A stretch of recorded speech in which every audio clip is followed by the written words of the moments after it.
Good afternoon, everyone, and a very warm welcome to Marjon Live. My name is Siobhan. I'm going to be producing the session for you today, and this is the course talk for the outdoor adventure education. So for those of you who've not joined us for Marjon Live before, just a couple of things to let you know about. On Microsoft Teams Live, we won't be able to see or hear you. That doesn't mean that we don't want to hear from you. We're definitely really keen for you to ask your questions and communicate with us throughout the session. So the way that you can do that is through the live event Q&A.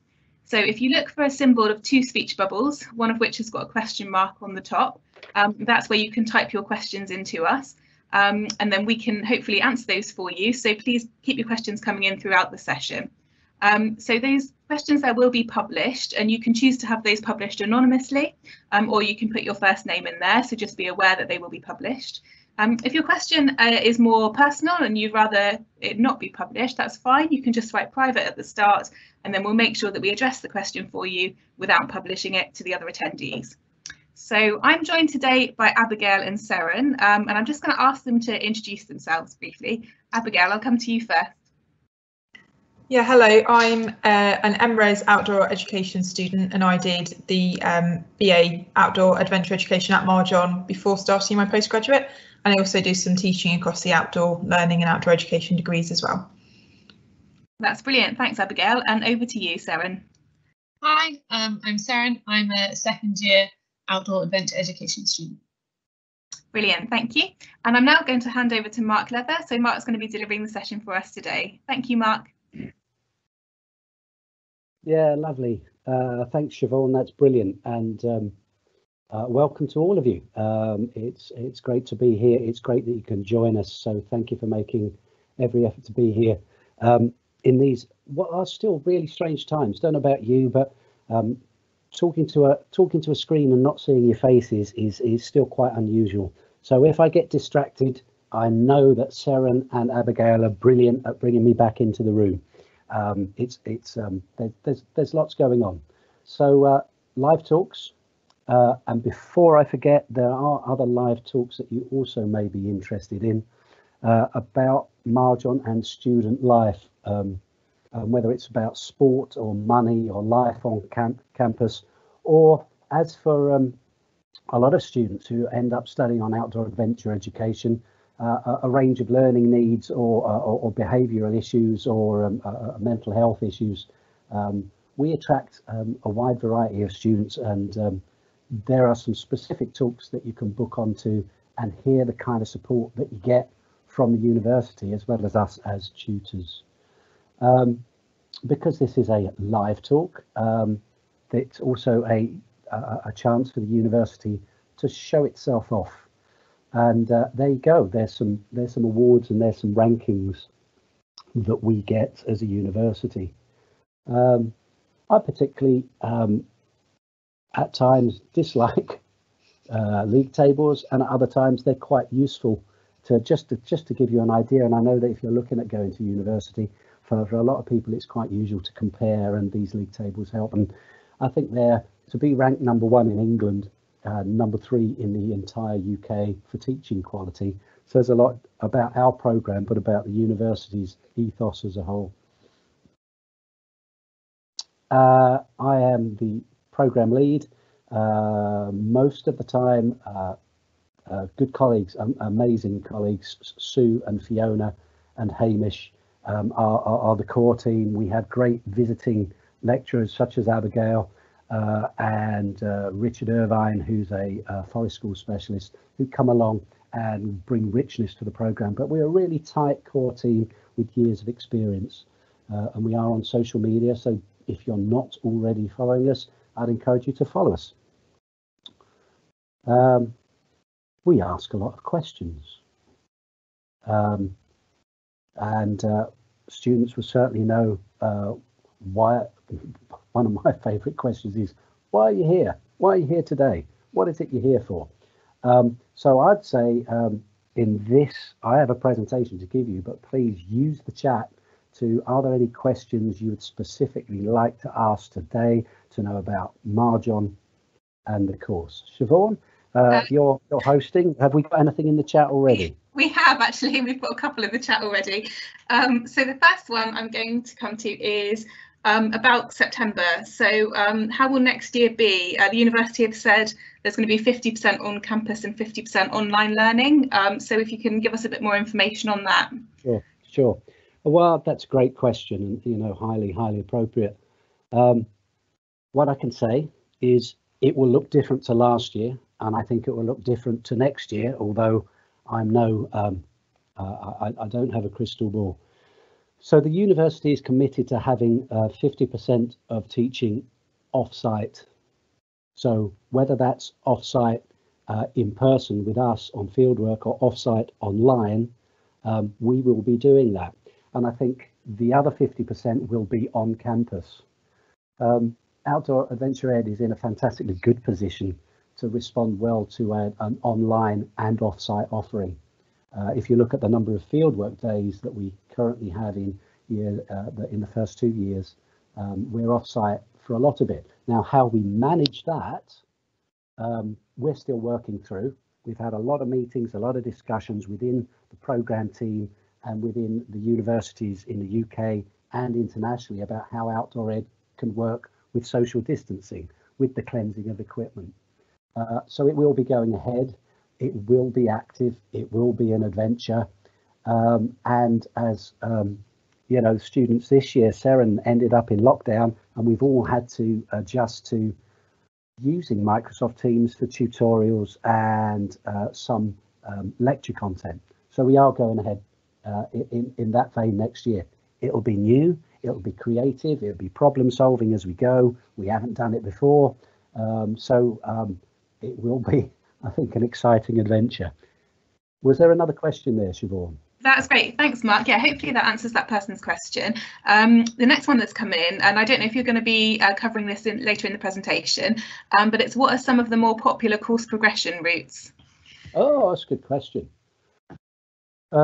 Course progression. Well, that's a really good question. It's like, what am I going to do when I finish the degree? A, that means you're committed to wanting to do a degree. B, you can see yourself finishing it, and C, what am I going to do once I've done it? The joy of teaching on the programme is that there's not one specific outcome. And I think I'll cover it later on, but I'll answer it now as well. Some people come in and they have an idea that they want to become school teachers, primary school teachers. And so they'll go off, and while they're on the degree, they'll do a placement in a primary school with some outdoor learning. And then they go off and apply for a place on a PGCE, Postgraduate Certificate of Education, to do primary education. Other people decide that they want to go and work for the likes of Outward Bound or other, you know, classic outdoor activity and education providers, whether that be PGL in a managerial role or Outward Bound on their graduate training programme. We also have students who are on their way to the military. We have students who end up at Sandhurst for the Army, Dartmouth for the Navy, Lympstone for the Royal Marines. Haven't had too many people end up at Cranwell yet, but that's just a matter of time.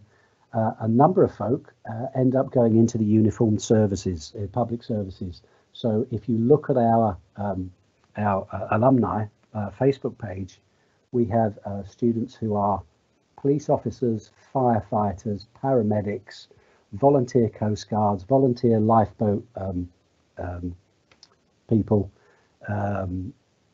We have folk who have ended up in New Zealand and are glacier guides.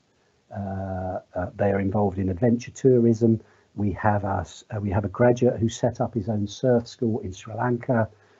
We have people who work, get a degree and go, thank you, Mark, very much. I've had a great time. But because I've now got a degree, I've been offered a management position for the company I've been working for while I've been at university. I'm thinking of students who have been doing endless shifts at Sainsbury's or Iceland, and they have a great range of people skills, and they do their outdoor ed at weekends, volunteering with the local scouts. So the wonderful thing is it can be and lead into other careers. And along the way, we explore what some of those opportunities are. There are also, there's the ability to go off and do postgraduate studies. Some people do PGCE for physical education. Some people go off and qualify as youth workers. Some folk go and become outdoor learning tutors in schools. The list is endless. And it is about, I do talk about this later, it's a degree and it gives you graduate skills. What it is not is an instructor training course. So we'll talk a bit more about that in a moment. What we offer, so I'm here to talk about the outdoor adventure education degree. And I know earlier today there was a talk about outdoor learning in early years and primary ed. We do offer direct entry into the third year for people who may have had a foundation degree and or gone off and worked. And then, as Abigail suggested, we have a master's in outdoor ed, and we also have a couple of PhD students. So we have a very exciting mix of people and programs. And because I like photographs and I like pictures, it's pictures. All the pictures in this presentation have been taken by staff when we've been out on field work. To get in and onto the program, you do need to have some UCAS points. And I don't fully understand UCAS points, other than I'm told that you need about around 96. Or you can do an access to higher education course. A number of our students didn't have very good school experiences, left school and ended up going off and working, but becoming very keen climbers or sailors or paddlers, you know, or scout leaders. The important thing to point out there is you do need to have GCSE English at grade C, and you do need to be able to demonstrate your ability to study at higher education. And if you have the right mindset, the right positive attitude, and you haven't quite got the points, then please do get in contact with us, with me, and say, this is who I am, this is what I've got, this is my experience. And there is some flexibility in that. So that's always good to know, and hopefully putting a face to a name, to an email address would allow you to feel free to get into contact. Hi Mark, we've had a question in actually that might be relevant to that one if you want to answer that. How many students do you usually take on the course each year, and is there a general ratio, male to female ratio on the course? Yeah, another great question. Generally, we're at about 24 students that arrive, and a number of students, for whatever reasons, start a course. They think university is for them. So by about the second year, we end up with 20 students. Our ratios across the years, Outward Bound pointed this out to me in a conversation, that we're about 50-50 men, women, which is quite unusual for some of these courses, which tend to be, they can tend to be more male heavy. So about 20, and when we go out for field work, we'll often split down into 2 smaller groups or 3 smaller groups. And we're currently discussing next year that might even be smaller groups still, because of social distancing and how we're going to operate out in the field. So I hope that answers that question. Outdoor adventure education. There's a nice definition of it. It's a contested definition of what is outdoor education and what is outdoor adventure education. So it can be many things to many people. And I kind of like this as a starting point, because it's a state of mind. You know, is it adventurous to go and trek to the South Pole? Is it adventurous to go for a walk in your local park? What is an adventure? So it's a state of mind, a spirit of trying something new and embracing the unknown. And by striking out that leaving your comfort zone, that's an idea that I and a number of us don't agree with. And we explore that way of thinking and those ideas on the degree. And Alistair Humphreys there is all for micro adventures, local discoveries for great escapes. It's a good book, it's a good read, and it's highly appropriate at this time. You know, what micro adventures can you have from your front door? Whether you live in London, Birmingham, you know, the outskirts of Bristol, or in the country somewhere where you have space around you. It's a good way of thinking.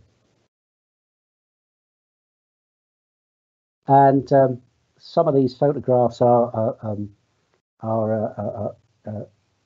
exemplify some of the adventures we get up to right on our doorstep. And one of the questions that is often asked is, well, why would I study here? Why would I want to study at Marjon? And the real answer is, and it's what students have told me, is, well, look where we are. It's the location. I mean, it's a chance to make lots of friends who share your interests. So hang out, do a degree, participate in adventures with like-minded people. But just look where you are. I'll put up a map in case you're not sure where we are. We have amazing, stunning coastline right on our doorstep, and we are adjacent to Dartmoor National Park.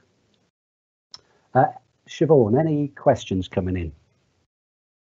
Yeah, we've got a couple more here. So how much contact time is there? So I guess that's how much time kind of on campus or off campus contact time. Right, contact time. You will be busy 3 to 4 days a week. It's normally reckoned in the university model that you get 3 modules a week. So 3 modules in semester A, 3 modules in semester B on average. And over those 3 modules, you'll get about 4 hours of contact time for each module. And then for each module that you have, you're expected to independently study. So the way that works out are on a module that I lead, Introduction to Outdoor Experiential Education, in the first year. Those 4 hours, actually, we meet at 8:30 in the morning on a Tuesday, and we will probably be finished by 6. Some days we're finished at 5, some days it's a bit earlier. But those 4 hours, because we engage in practical fieldwork, it becomes very busy, very full. And the same is definitely true in the second year, that the days can be long, the weeks can be very busy. Wednesdays we don't timetable on a regular basis because they are set aside for university sport. So I hope that answers that. Was there another question? Thanks, Mark. Yeah, that's great. So we have another question actually that's come in that kind of links to that around exams. So how many exams are there?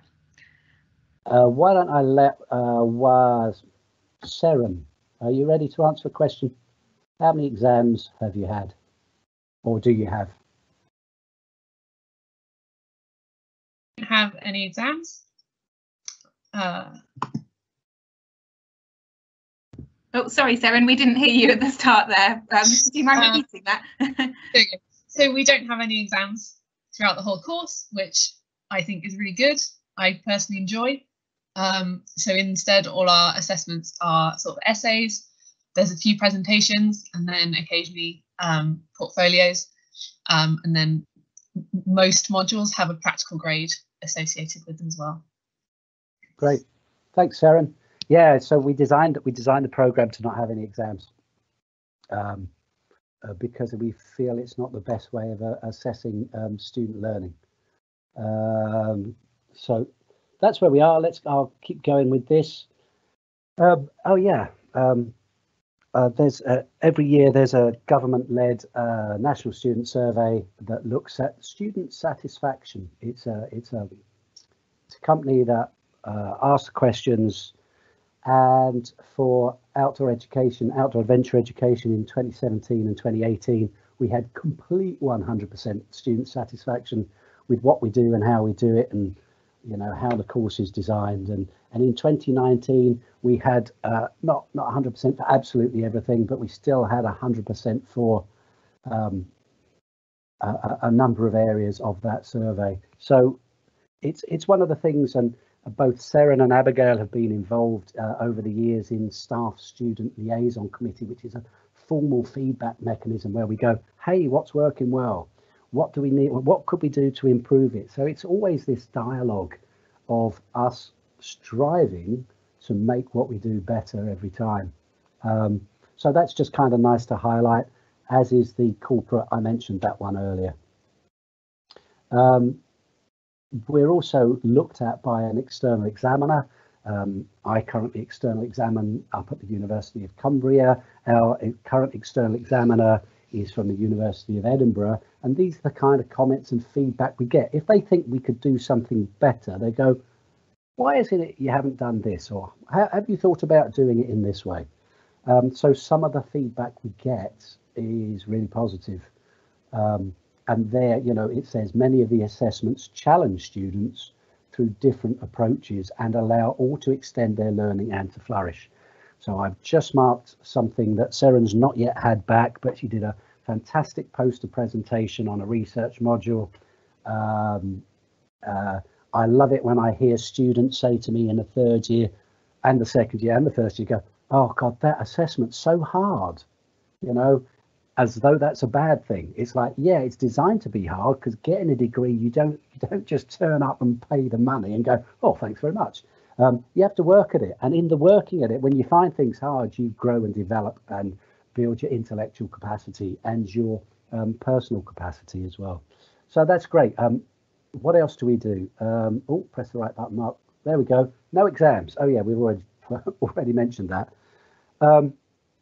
We do have a residential teaching in every year. How that's going to look next year is going to depend upon government guidance. We could go and have a residential experience that is where we are socially distant. We've been chatting with local our friends who run outdoor education provision.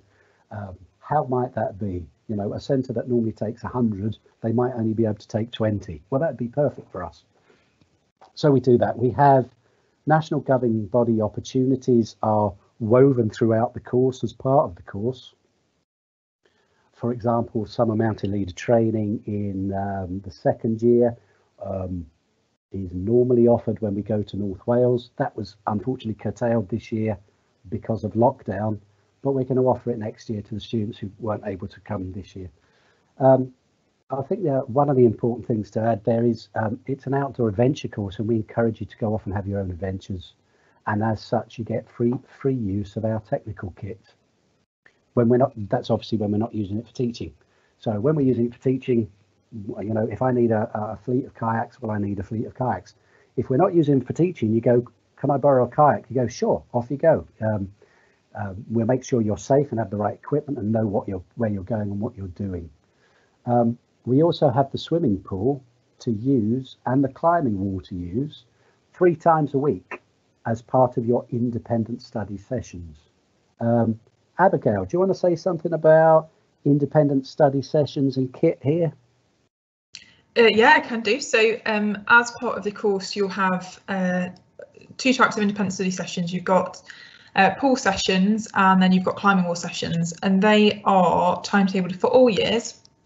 And you get several hours a week on each, split over different sessions along the week. So 1 or 2 of the sessions might clash with lectures, but because they're for all years, you know, there'll be at least 1 or 2 you can go to. And they are opportunities for you to go with your course mates and practice skills independently. So when I was doing a degree, me and my friend used to go to as many of the swimming pool independent study sessions we could.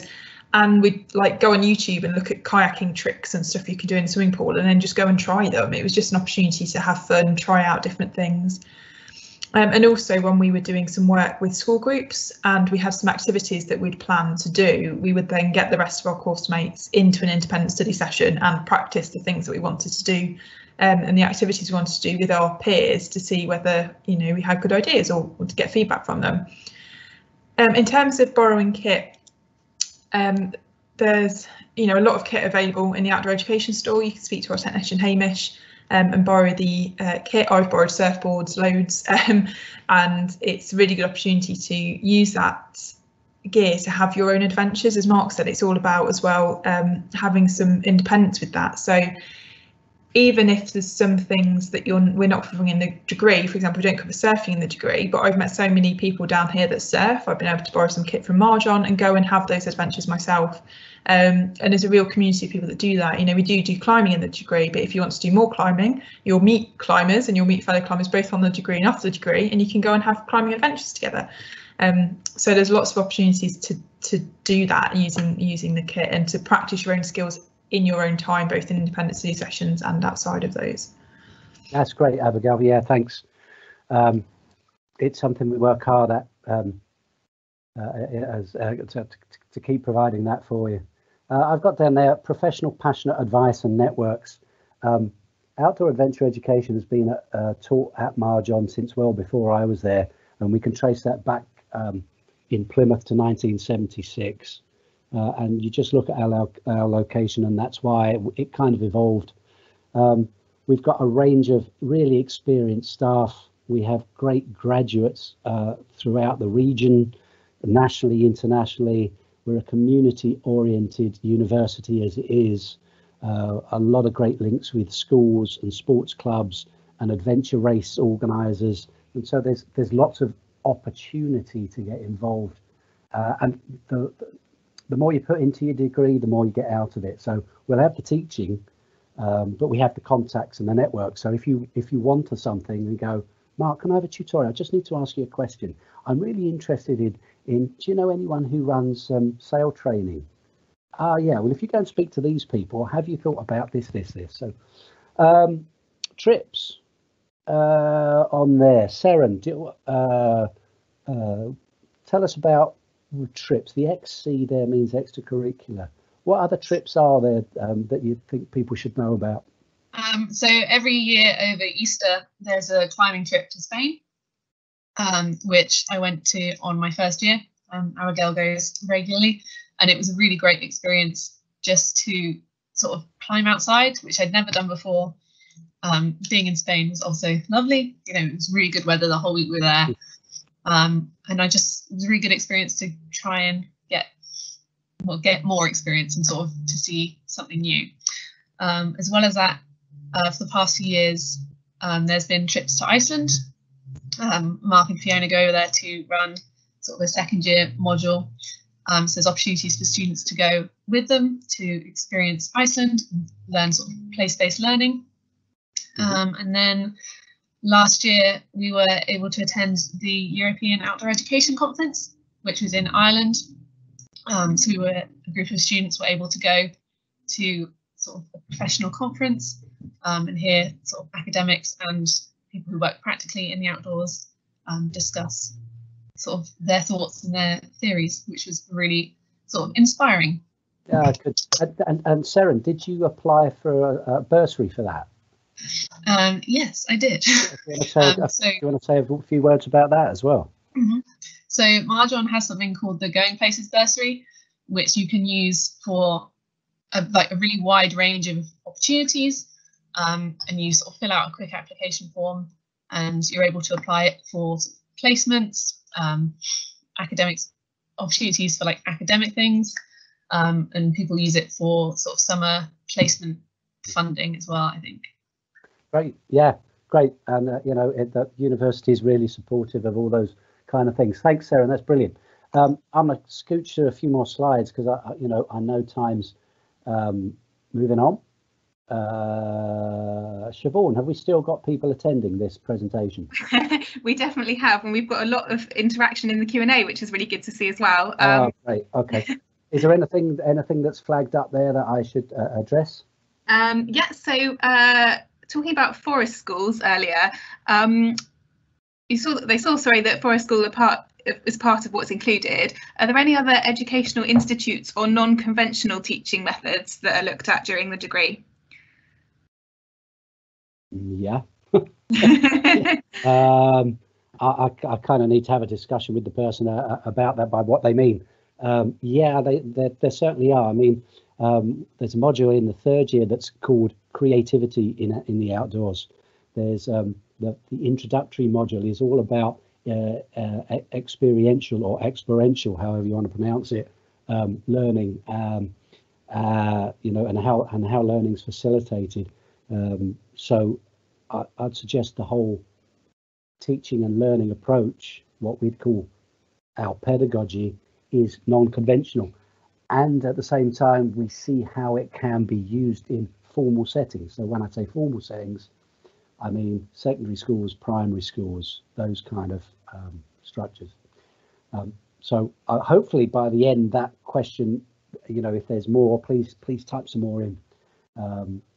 Yeah, that would be great. If that person, yeah, if that doesn't answer your question, or there's anything else that you want to know, then just pop that in the chat and we can address that. And the other question we've got here is there an opportunity to obtain any sector-led qualifications whilst on the course? Yeah, absolutely. So I mentioned them earlier, National Governing Body Awards. The Summer Mountain Leader training is part of the module, part of your degree costs. We've interwoven it into a module. To do your assessment, it's a high level qualification to lead outdoors, and you can't build one of those into a degree because it's unethical. You need to go away and consolidate your training experience with a wide variety of groups in at least 3 different mountainous regions of the UK. So we're not an instructor training course that offers that. There are 0 to hero courses that cost about 14 grand, but you could go and do that in a year, although I'm not sure you'd get a Summer Mountain Leader in a year. You can have a Forest School 1, level 1 award when you do the module. We incorporate British Canoeing's paddle power awards in the 1st and 2nd years. Seren, your certificate's on its way. Fiona and I have been discussing it, and it looks very shiny and new, and you will get it soon. In the 3rd year, we offer, throughout we offer climbing wall awards, and climbing wall. Abigail, correct me on this. Is it climbing wall instructor, CWI? Yes, that's correct, CWI. Okay. I'm not the climber, so I get a bit confused with climbing awards. And then in the 3rd, there's opportunities to get sailing, start sailing awards in the 2nd year. And in the 3rd year, we do some power. You have a choice of doing some powerboat driving and getting your powerboat level 2, which is the kind of driving license for driving power-driven vessels, or doing some outdoor climbing instructor. Is it RCI, rock climbing instructor, Abigail? Yes, RCI, okay. Yeah, rock climbing RCI. instructor. And a lot of this depends upon, some people come in and they go, no, I'm not interested in climbing at all. Other people come in and go, oh, I don't like the water that much. And other people go, give it all to me, I want it all. So we're not an instructor training course, but we do weave some things in. That's great. Yeah, we can come back to that again if we want. So I just got this nice picture up of our sports teams, and that's Seren just there. Seren's on your women's lacrosse, is that right? Yeah, that's women's lacrosse, but I do water polo as well. Right, of course, sorry. Yeah, there's nobody standing there in a swimming suit, which is not a surprise. Really, Verity missed that photo shoot.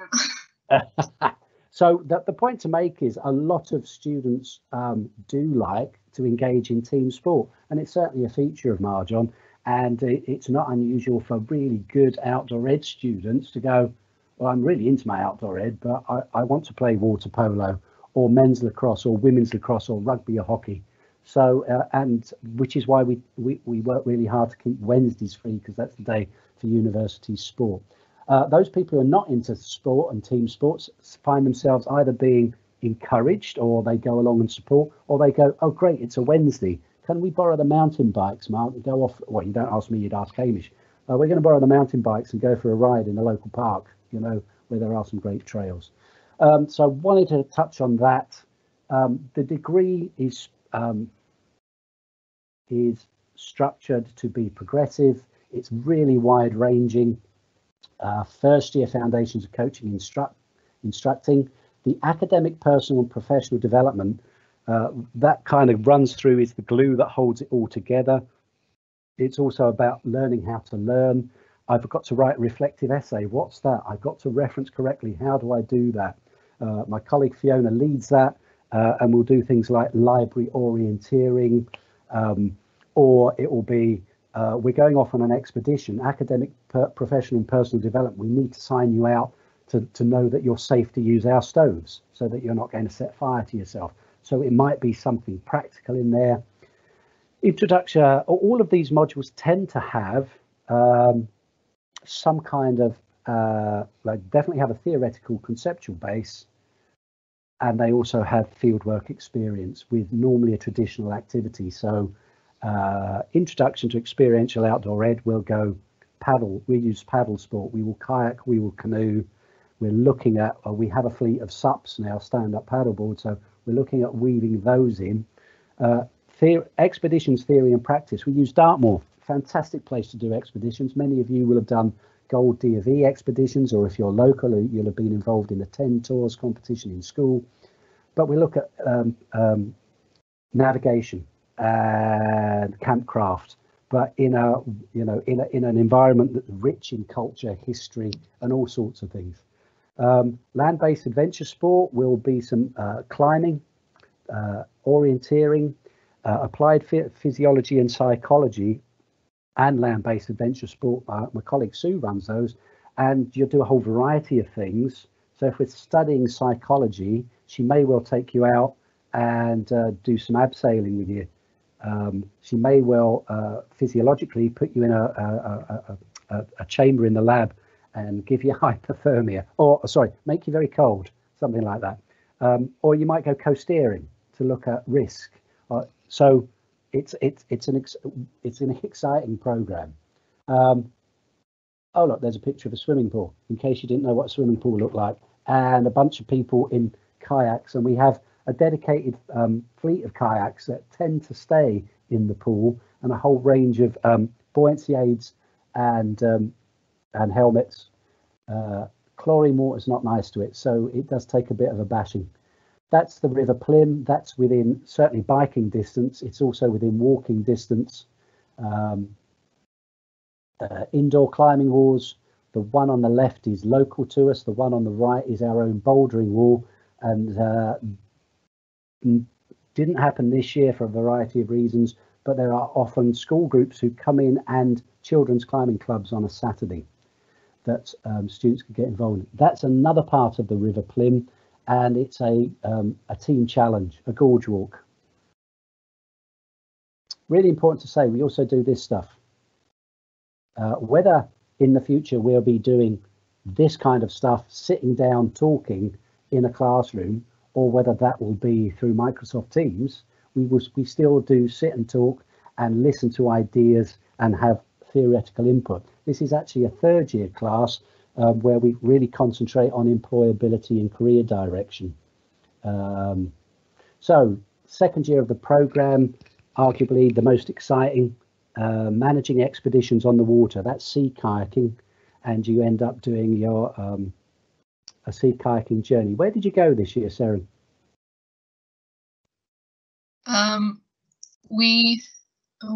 Where did we start?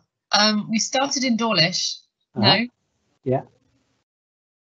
Yeah, maybe. I think that. And then we tried to go around to Torquay, which makes me think it wasn't Dawlish we started in. Oh, you did start Dawlish. That's right. Where did you? Okay. Where was your camp? Your overnight? Outside. Is it Tegmouth? Is that how you say it? Yes, that's Tegmouth? right. Yeah. So it was an experience. We didn't quite complete the second day because the weather was less fun than we were expecting. Yeah. And the sea became difficult, but. But that's the point. It's like we plan to do things, and the learning that we get from when things don't go quite according to plan is as valuable as whenever things does go to plan. Leadership in the mountains. There we go. We don't have mountains on Dartmoor, so we regularly go to North Wales, southern Snowdonia, stay in a centre for a week, engage in a module, and for those people who want to do summer mountain leader training, you need to pay to register to do that, and then you do the training. For those people who don't want to follow a syllabus, we still have a very similar week, being outside every day in the mountains, walking and going on an expedition. Forest school and outdoor learning kind of does what it says on the tin, if you know what forest school is, but we look at it in the broader context of what we mean by outdoor learning. compared to adventure education. I won't begin to go into that now because that's a whole module and a whole 3 years of discussion. Environmental awareness through adventure sports. Students get the choice of climbing on rocks in the outdoors or mountain biking. And then place-based outdoor education is about understanding that the places we go and do this are not just blank canvases, green gyms or blue gyms. So they have a culture, they have a nature.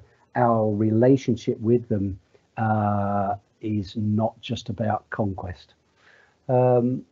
Research methods is kind of a theoretical thing that sets you up for doing a research project in your final year, and there is an opportunity to do placement learning.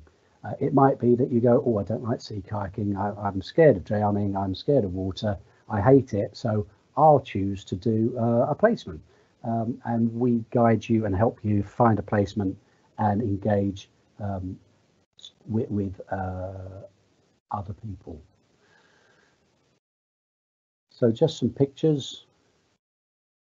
That's on the River Dart.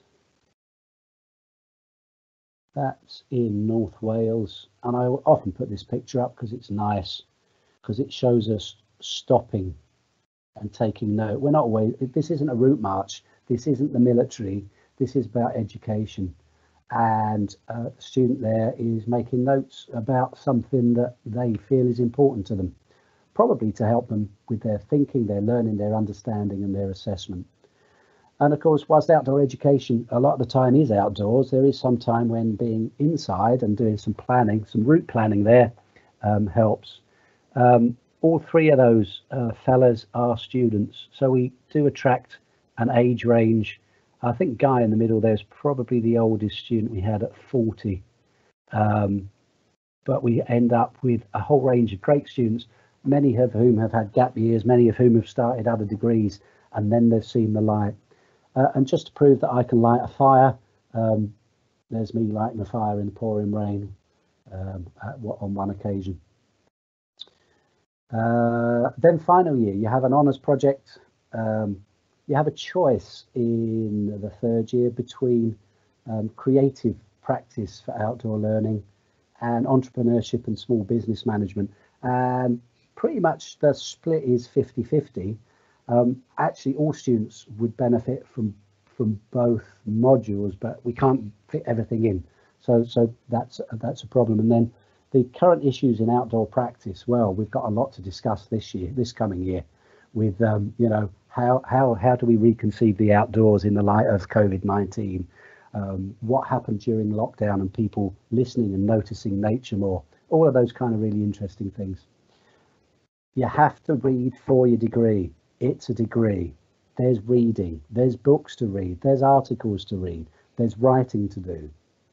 So all of this practical experience is wonderful for giving us rich, authentic, visceral, embodied experiences that we then need to write about. And some of the ways of doing that will be by engaging with geography, sociology, social theory, sports coaching, physiology, educational theory. So there's lots of interesting stuff we can draw on, and we point you in the right direction. Well, whether students always read what we've pointed them in the direction of is questionable, but you know, good students like Abigail and Seren definitely have latched onto all the good stuff, and then they come and ask us for tutorials and go, I'm thinking this, I'm not really sure if I'm going in the right direction. Abigail or Seren, what could you tell prospective students about tutorials with the outdoor ed team? Yeah, I just tutorial with you earlier, Mark, didn't I? So basically, exactly as Mark says, we're really encouraged, we're really empowered in the programme to develop our own thoughts and to really start thinking independently, and that's a really good opportunity then to have lots of ideas going on and to really book a tutorial with the outdoor ed staff and say exactly as Mark said, this is what I'm thinking, what do you think? And it's a really good relationship and opportunity to bounce ideas around. You know, the amount of times I've gone to Sue, Mark or Fiona and said, oh, I've read this, you know, what else can I read that's of interest, and have you read that, and what do you think about this, and these are the ideas that I've got, and this is where my thinking's going. So you're just really encouraged to be independent, but to bounce ideas around, and the lectures are really there to help guide you and to help you develop in that area. Yeah, great, thanks. Sharon, did you want to add anything to that? How have your tutorials been since lockdown, for example? Since lockdown, it's been really good. I think there's been sort of, in addition to tutorials, there's so much support. You know, whenever we have a lecture, it's a case of, if you need a tutorial, ask us. Like, you just have to ask, and they'll make sure that, you know, they get, even if sort of in the first term when there's lots of practicals and they're very busy, they always make sure that they make time, sort of, or you can just ask while you're on a practical.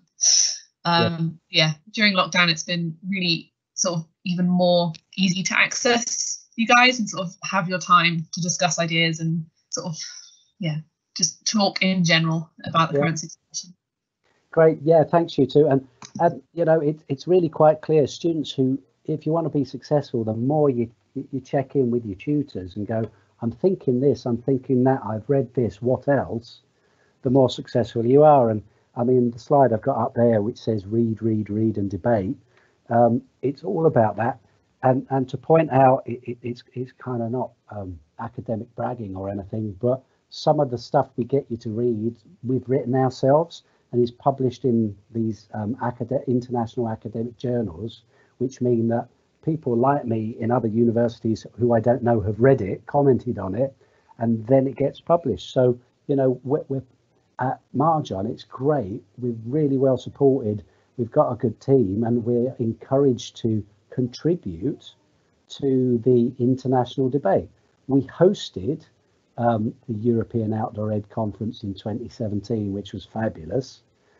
As mentioned earlier, some students came along with us. So left to right, there's clearly me in my bright green coat, Nathan and Verity just finishing the third year, Thomas from the Institute of Tralee in Ireland, who was hosting it, Kat, who had graduated, Seren in year 2, Sue Porter and Fiona Nichols.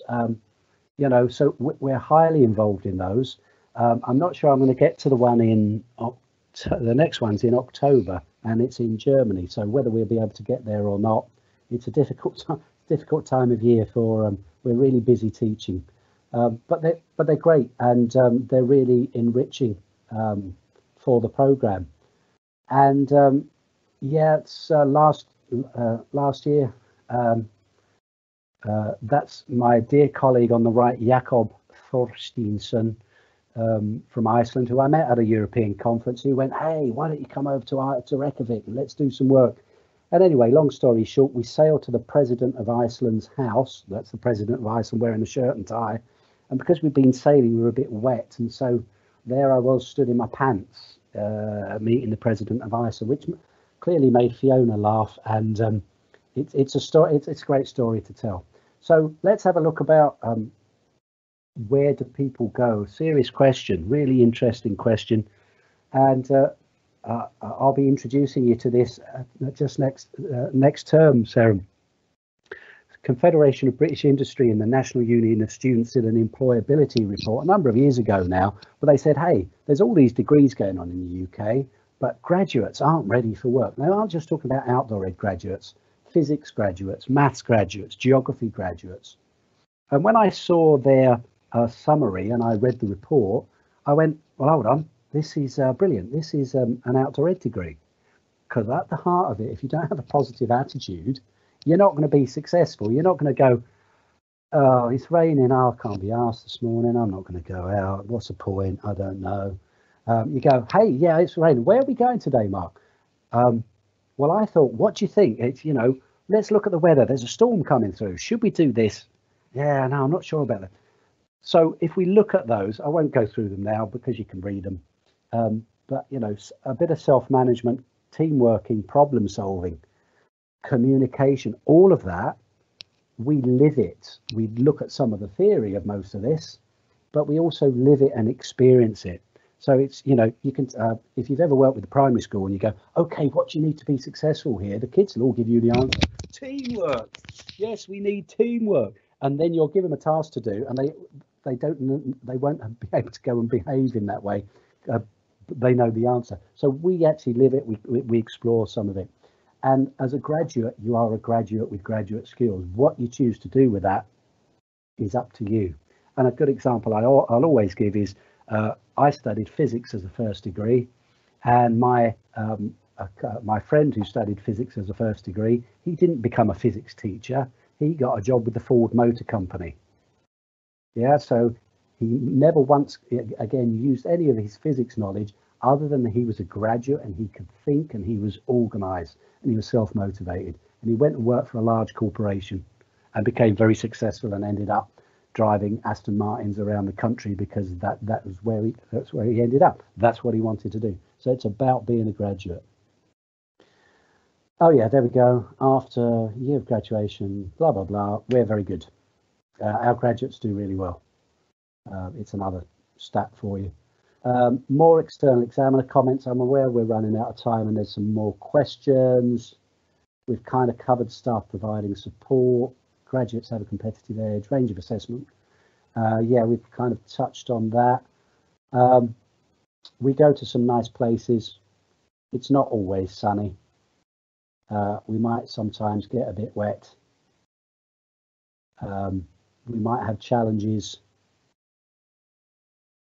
We will have some fun if this is for you. And I think that's one of the keys. Staff really enjoy themselves teaching, particularly when we're with students, particularly when we're outside and doing what we love and believe in as a valuable means of educating people. Sometimes it's inside. This slide is actually students doing their own thing. They chose to go out one day. Seren mentioned the trip to Spain. That's definitely in Spain. It's definitely not on Dartmoor. Warm weather climbing. And this for me is why I do it. It's to see people on a 3-year journey. I love it.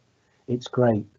That's kind of quite an old picture now. This guy here now lives in Norway. He was the most mad forest school educator I'd ever met. Had the most tattoos you've ever seen, but just had a really great way of reading and challenging ideas. There's celebrations, the classic throw your hat in the air, happy smiley people at graduation. Yeah, wonderful. We teach our course theory and practice together, hands-on practice, really active. You got to be motivated, you got to want to do it. You can gain as much experience as you want. Make use of the equipment and enjoy your time doing a degree. Please stay in touch. There's a whole range of social media feeds. Outdoor Adventure Education. We're on Twitter, on Facebook, on Instagram, not on Snapchat or others. The Marjon Uni's on TikTok now. I can't go on TikTok. That's the biggest black hole of time I've ever known. My daughter sends me stuff and I disappear for hours. It's great entertainment. I'm a big fan of Penny the Pitbull, the talking pitbull, Rod and Penny. It just makes me crack up all the time. Enough of that. There are these other talks, and I'm sure there must be some more questions, Siobhan. Thanks, Mark. Yeah, there's quite a few questions here, so I'm wondering whether to kind of try and amalgamate some of them so we can try and get through them all. Something you've talked about a bit earlier, are there any organised regional or international expeditions throughout the programme? And leading on from that, another question is, how do we get involved with international placements? Okay. Are there international expeditions? As part of our programme, no, there are not. Unless you count going to Wales as international, they are a different country. But no, we don't have that, and we don't have that for reasons of inclusion. We go in our extracurricular time to, as we've said, Spain, Iceland, Ireland, or wherever conferences are. And we do offer the opportunity where we can to make it available to students, which is a bit exclusive. If you need to spend your summer working as many shifts as you can to fund yourself, it might be that the Futures Going Places bursary would work for you, or it might be that you go, I haven't got the money. Other students are more fortunate. A number of students do get involved with Camp America program. Currently we offer bursaries as a university to brand new applicants to Camp America. I know Seren's done Camp America, but that is a kind of a summer thing, and students often use that as their placement experience. What was the second question, Siobhan? Oh, sorry, no, those two I kind of wrapped into one question. Okay. But I've got another two that are sort of linked as well. So you've covered water sports quite a bit on there. So one of the questions was around what percentage of the course is kind of water sports related. And then another one from somebody who said, is it okay if there are some things that I haven't done before, or I'm a bit nervous on trying certain things? That's a fantastic question, that second question. Yeah. One of the joys of designing the program was we wanted to offer it to people who had, if you like, no experience, because not everyone has access to Duke of Edinburgh Award or Scouts or Brownies or whatever. So if you turn up and you have never sat in a kayak before, never climbed on a climbing wall before, never sailed a boat, never been on a 5-night residential with PGL at primary school, you can still turn up, you can still participate, and you can still be highly successful. Not everyone has that opportunity as they grow up. Or what we found is that people will often turn up and be really nervous about some things, and have never done things before, and that's perfectly fine. I don't know, Abigail, do you want to say something about our teaching style, our way of dealing with people who are, let's say, anxious on a climbing wall or anxious in a swimming pool? Yeah, I can definitely talk about that. So when I started the degree, I'll just share my own experience. I was definitely a kayaker, definitely not a climber, and suddenly within, so I joined in the second year of the degree, and so one of my, because I'd done some learning before, and in literally my first practical session of the degree, I was climbing outside and I was probably about 2 foot off the ground and had a complete breakdown because I was absolutely terrified. And now I love going climbing outside. So I think, you know, some people will always not enjoy that, and some people will progress from being scared or nervous of something. But the support I received from everybody was brilliant. So Sue was teaching that, and she was just like, okay, let's talk through it. You know, what are you concerned about? Helped me to understand what I was nervous about. The fellow students were really supportive of that, and I'd only actually met them a week before, and everyone was really lovely and supportive and friendly. And so it's all very much people are given the opportunity to sort of develop in the way that they want to develop, and if that's that somebody's really, you know, really quite nervous of being on the water, it's so they can engage in a way that they, you know, can still engage. I'll be doing sessions in the swimming pool, and if somebody in kayaks, if someone doesn't want to go upside down the kayak, I'm not going to make them go upside down the kayak. You know, they can do whatever they want to do to get engaged at whatever level they want to get engaged at. Yeah, that's great, and I think that's the important thing to say is we're not the military, we're not old school traditional. I'm going to make you do stuff because I know it's good for you. We don't believe in that, which is why I struck through that leave your comfort zone stuff earlier. To be challenged, to be supported and nurtured is when people feel safe, is when they learn best. We encourage, we support, we don't make. Now, clearly, if you wanted to do an outdoor ed degree and you went, oh, I'm not happy about going outside, that would be problematic. But you don't have to have any experience. You just want to have the passion and the excitement and be given the opportunity. And coming back to the other point that you asked there from the chat, Siobhan, was our website, and a lot of my slides here look like we spend a lot of time on the water, but probably we spend more time on land.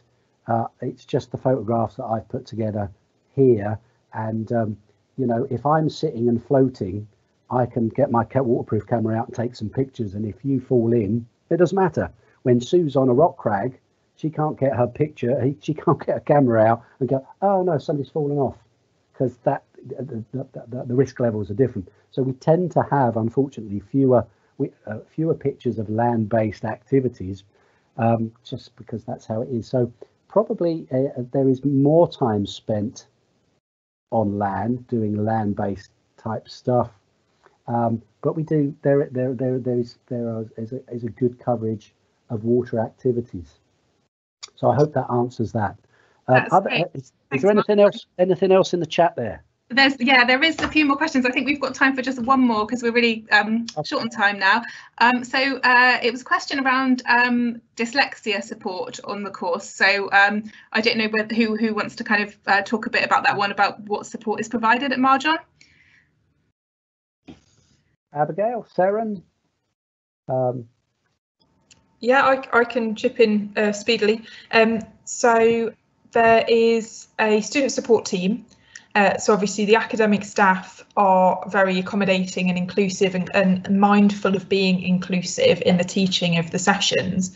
But in addition to that, there's also student support who can give all sorts of additional support in terms of dyslexia.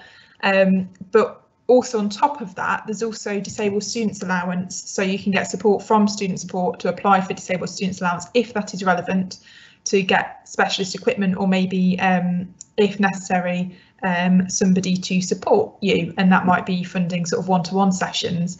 But the combination of academic staff and student support is really good. I think to summarize that briefly. Yeah, thanks. And yeah, we are mindful, and certainly one of my colleagues celebrates her own dyslexia and says it, and just celebrates how it's somebody's brain that's wired differently. One of the last counts a couple of years ago, out of all 3 years of the undergraduate programme, about 60% of our students on the outdoor adventure education degree had some form of declared learning disability or learning need. Can't remember the correct terminology this afternoon, but you know what I mean. So folk are attracted to us. We're used to it, and in fact we tend to pick up people who have developed great strategies through high school and then end up with us, and we go, have you thought about getting a test? So and we're there to support and help. You have to work hard, you still have to write essays, you still have to do the reading or engage with the reading, but there's many ways you can do that, and we can help you with that, and the university is brilliant at supporting students in that. Are we out of time? I'm afraid we are, yeah. Okay, can I just say one last thing then? If you've not had your question answered, you can email me the question. And if you want to have a personal chat with me, let's sort out a way of having a personal chat, because I'm not going off on expeditions at the moment. I've got plenty of time to, not next week, but I will have plenty of time to talk with you. If you've not had your question answered, find a way of asking it so that you get an answer, please. We're here to help, support, and help you make the right choice. Yeah. So if you've got questions about should I go to Cumbria or should I come to Plymouth, have that conversation if that would be of help. So that's my offer to you. I'm not going to put up my email address because I think that a good prospective university student should and could be able to find it. So thanks for coming today.